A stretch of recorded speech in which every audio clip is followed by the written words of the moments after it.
Hello everyone, welcome to Urbanscape Gardening, and the plant of the month is Abutilon Pictum, or the red vein Indian mallow. This plant belongs to the hibiscus family. This is a subtropical to tropical plant that gives out these striking blooms that remain enclosed like this, thereby giving it an appearance that resembles a frock or a earring or a Chinese lantern. The flower is completely edible.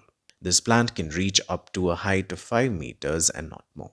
The pendulous blooms have these veins and the reproductive parts are found within this umbrella.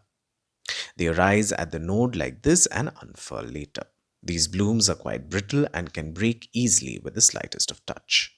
They are loved by the bees. So let's look at its repotting and care. Sunlight. This loves full sun to part sunlight, requiring at least 4 hours of direct sun for effective blooming.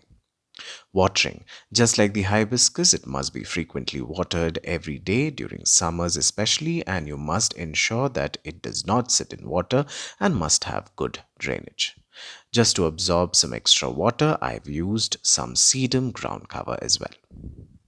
Soil mix. So I'm going to repot this plant in this ceramic container that already has some old soil in it. I just have to loosen the soil and then add some compost to it. So an ideal mix for this plant would be 50% garden soil, 30% compost and 20% sand. Now I removed the plant from the old container and added this into the new one, and I will be covering it with some more soil and will be watering the plant thoroughly. Fertilizer.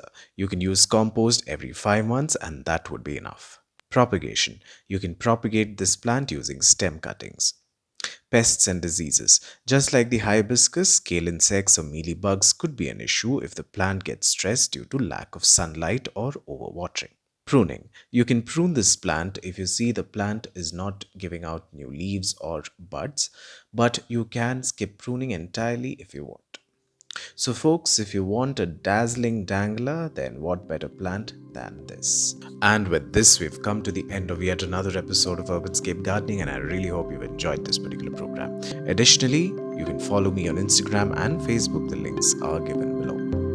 And always remember, to grow slow is to grow well. Thank you for watching, and until we meet again, a very